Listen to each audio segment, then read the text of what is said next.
Senior IAS అధికారి Praveen Prakash VRS దరఖాస్తును ప్రభుత్వం ఆమోదించింది. ఇది సెప్టెంబర్ 30 నుంచి అమల్లోకి రానుంది. మరోవైపు గతంలో కూటమి ప్రభుత్వం వస్తే పని చేయలేమంటూ ప్రవీణ్ ప్రకాష్ వ్యాఖ్యానించారు. మాజీ మంత్రి బొత్సకు ఆయన ఏటీఎంగా వ్యవహరించారని ఆరోపణలు ఉన్నాయి. వివాదాస్పద సీనియర్ ఐఏఎస్ అధికారి ప్రవీణ్ ప్రకాష్ స్వచ్ఛంద పదవి ఏపీ సర్కార్ ఆమోదం తెలిపింది. ఈ మేరకు ప్రభుత్వ ప్రధాన కార్యదర్శి నీరబ్ కుమార్ ప్రసాద్ నోటిఫికేషన్ జారీ చేశారు. వీఆర్ఎస్ సెప్టెంబర్ 30 నుంచి అమల్లోకి వస్తుందని నోటిఫికేషన్లో తెలిపారు. ఇంకా 7 ఏళ్ల సర్వీస్ ఉన్న ఆయన గత నెల 25న వీఆర్ఎస్కు అర్జీ చేసుకోగా ఈ మేరకు ప్రభుత్వం ఆమోదించింది. వైఎస్ఆర్సీపీతో అంటగాగిన ప్రవీణ్ ప్రకాష్ను ఇటీవల ఏపీ సర్కార్ సాధారణ పరిపాలన శాఖలో రిపోర్టు చేయాలని సూచించింది. వీఆర్ఎస్కు అర్జీ చేయడంలోనూ ఆయన వివాదం సృష్టించారు. వీఆర్ఎస్ దరఖాస్తులో సంతకం చేయకుండా డిజిటల్ సంతకం చేశారు.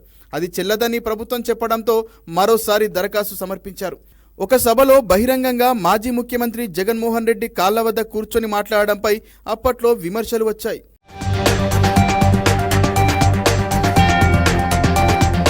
వైఎస్ఆర్సీపీతో అంటగాగిన ప్రవీణ్ ప్రకాష్ ఐఏఎస్ హోదా చివరికి వీఆర్ఎస్తో ముగిసింది.